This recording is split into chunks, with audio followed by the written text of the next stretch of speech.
هاي، عاملين ايه؟ النهارده انا هعمل كشري مصري معاكم. اول حاجه جبت بصلتين كبار قطعتهم جوليان، وحطيت عليهم معلقتين دقيق وبحمرهم في زيت زي ما انتوا شايفين كده. استنى بقى لما لونهم يبقى ذهبي وهرجع لكم تاني. بصوا بقى زي ما انتوا شايفين وصل للون اللي انا عايزاه. هبدأ بقى ان انا بطلعه على مصفى.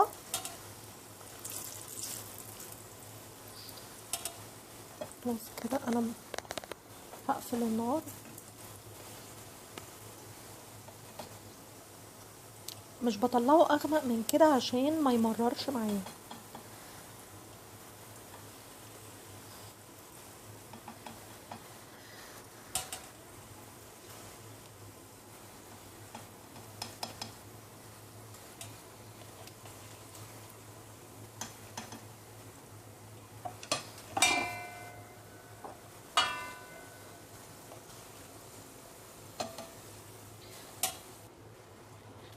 بصوا بقى هنا زي ما انتوا شايفين انا بعمل العدس. انا بحب اعمله في حله لوحده عشان انا بحب المكرونه. يعني مكرونه ورز اكتر من العدس، فهعمل المكرونه والرز مع بعض والعدس ده لوحده في حله. الاول انا العدس ده كان معايا من بالليل، كنت مغسلاه ونقعاه في ميه، يعني ميه عاديه، حطاه في التلاجة. وبعد كده صحيت الصبح بقى، صفيته وشطفته اخر شطفه. وبعد كده بعمله هو على النار زي ما انتوا شايفين. انا مش بسلقه، انا هحط له البهارات وهحط له الميه وهيستوي عادي جدا اكني بعمل رز. اول حاجه معايا ملح،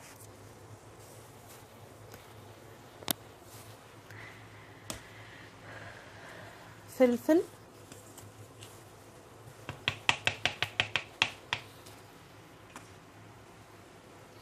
كمون،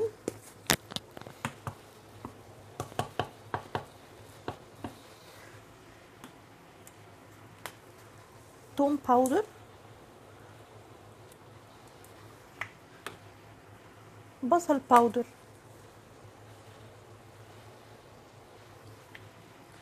بس انا اصلا يعني نسيت اقول لكم انا حاطه برضو معلقتين زيت في العدس.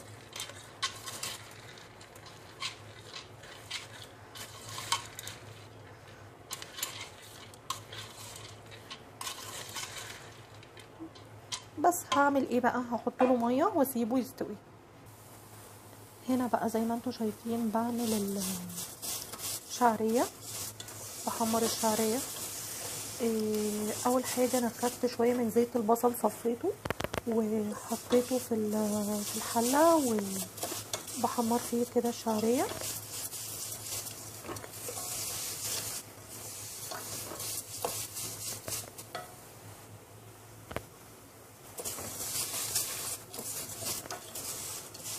كده خلاص الشعريه اتحمرت معايا.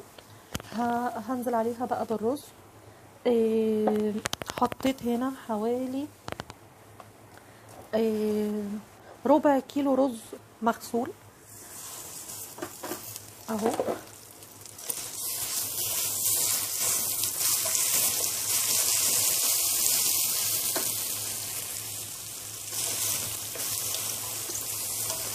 اكني بعمل رز بشعرية عادي جدا.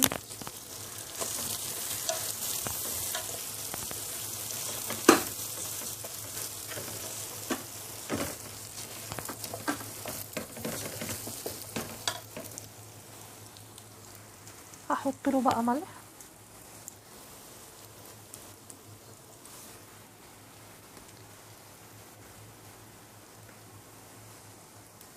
احط له برضو كمون.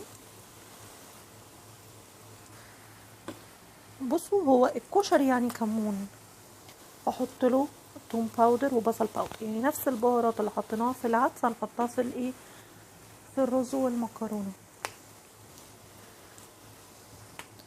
مش كتير، يعني انا بحط رشه كده بس تدي طعم.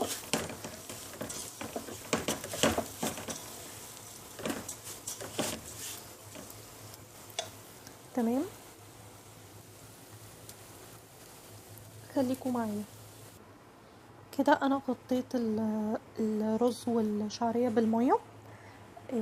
غطيته بقى حلوة قوي عشان يستوي. اوكي، وقبل بقى يعني ما يشرب الميه للاخر هروح حاطه المكرونه و... ومزوده الميه وسايباهم بقى يكملوا سوا مع بعض، عشان اصلا يعني المكرونه بتاخد سوا اقل من الرز، عشان كده ما رضيتش احطها مع الرز في الاول. بس خليكم معايا. بصوا بقى يا جماعه، انا بعد ما الرز شرب الميه ما كانش لسه استوى، فحطيت له بقى كيس مكرونه مرمريه وكيس مكرونه سباجيتي. انا عامله كميه كبيره شويه عشان يكفي يعني يعني عامله يكفي كذا يوم واطلع منه برضو وجبات وكده. بس زي ما انتوا شايفين كده، انا نقلت بقى، لقيت الحله مش هتكفي فنقلته في حله كبيره.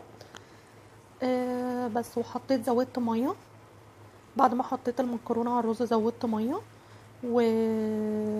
وحطيت معلقتين زيت من الزيت بتاع البصل. زي ما انتوا شايفين هي مكرونه تحت، بس عشان انا قلبت الحله، فالرز هو اللي طلع والمكرونه بقت تحت بس. هاجيلكوا تاني بقى عشان اعمل معاكم بقيه المكونات. بصوا، هو كده العدس استوى. انا لقيته استوى ولقيت بقى شويه ميه صغيرين قوي، فصفيته من الميه وزودت الميه دي بقى، حطيتها في في ال يعني حطيتها هنا في على الرز والمكرونه عشان تديلها طعم بس. استنوا بقى، خليكم معايا عشان نعمل الصلصه والدقه مع بعض. هنا بقى انا بعمل الصلصه. انا كان معايا راس توم، خدت نصها حطيته للدقه ونصها عملته للصلصه. اول حاجه اخدت شويه من زيت البصل وحطيت بقى عليهم نص راس التوم دي بس، بشوحها حلوه قوي. مش عايزاها تحمر، انا عايزه بس تدبل كده وريحتها تطلع. بعد كده هروح احط عليها صلصه، معلقتين صلصه طماطم.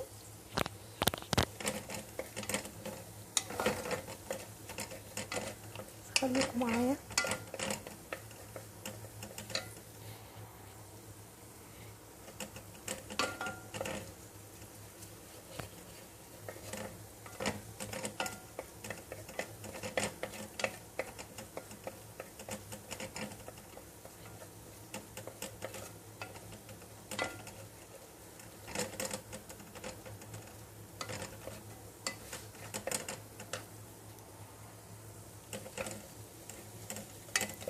كده خلاص، هنروح حاطين بقى معلقتين صلصه طماطم.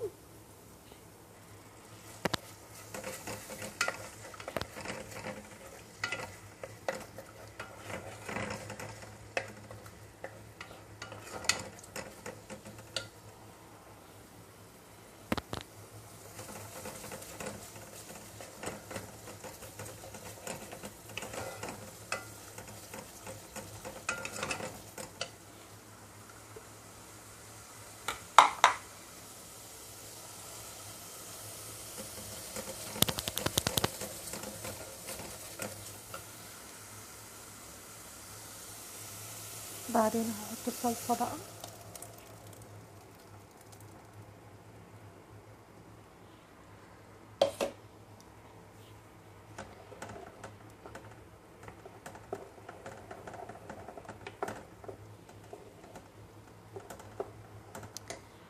هو شكلي كده هنقلها في حله كبيره. طيب خليكم معايا. انا كده بقى نقلته في حله اكبر شويه. دلوقتي بقى هحط شويه ميه. هحط بقى التوابل معاكم. اول حاجه فلفل، ملح، كمون،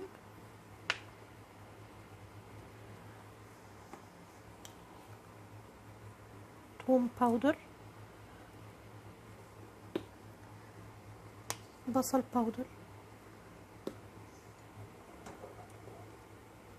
بصوا انا كده بقى ايه بعد ما زودت الميه زي ما انتوا شايفين كده وايه والتوابل، بقت معايا الصلصه بالشكل ده.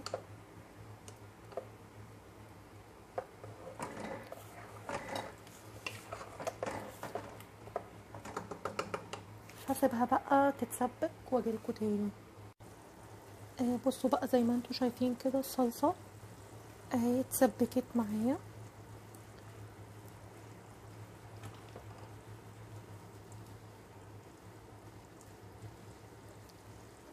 خلاص كده هقفل عليها.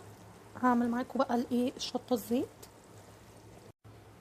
بصوا كده دي الحله بقى اللي انا ايه كنت هعمل فيها الصلصه في الاول، قلت ايه هعمل فيها الشطه بقى. إيه بصوا انا اتبقى معايا معلقه كده من زيت البصل، وزودت شويه زيت عادي، وهحط بقى الشطه.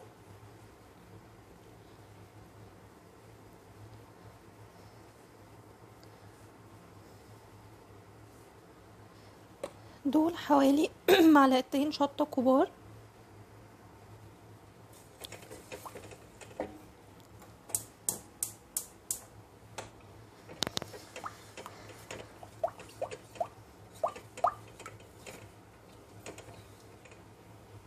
هسيبها بقى ايه يعني زي ريحتها تطلع كده بس، وبعد كده ايه هروح نازله عليها بصلصه وبميه. خليكم معايا عشان تشوفوا. بصوا انا حاسه ان الشطه قليله، فانا هزود الشطه. يعني هو بقى معايا في البرطمان حوالي ربع برطمان، ف يعني هعملهم كلهم. هي المفروض الشطه دي بتكون سبايسي،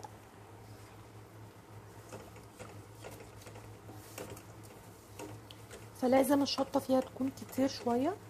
بس كده انا بقى ايه مستنياها ايه زي كده ريحتها تطلع وايه. بصوا زي ما انتوا شايفين بتغلي ازاي، بس مش طبعا انا مش هستنى ما تتحرق، يعني ايه هروح حاطه لها على طول كبشه صلصه. خلاص هي كده ايه ريحتها طلعت. هحط لها بقى ايه هنزل عليها على طول كده بكبشه صلصه.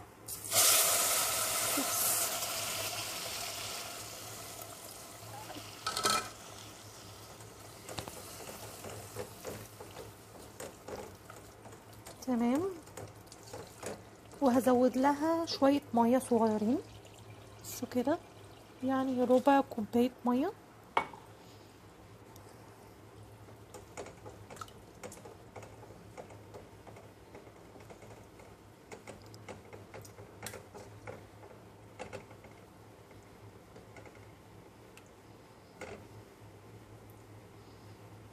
بس زي ما انتوا شايفين كده،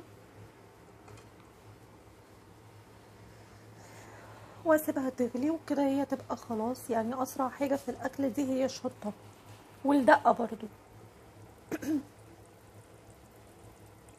زي ما انتوا شايفين كده اهي بتغلي.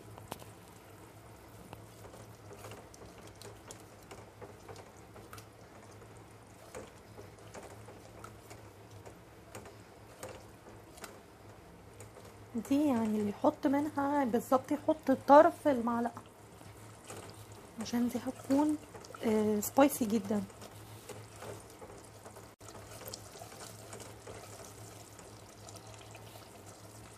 خلاص كده كده الشطه خلصت معايا. تعالوا بقى اوريكم الدقه عملتها ازاي. بصوا بقى دي كده معايا الدقه اهي.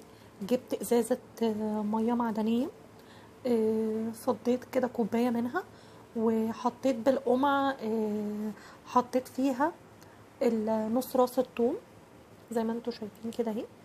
حطيت فيها نص راس الثوم، وحطيت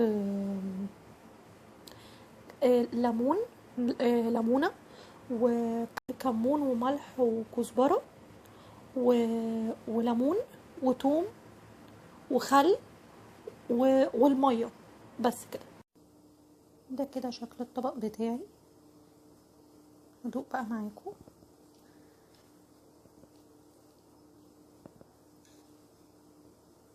بسم الله.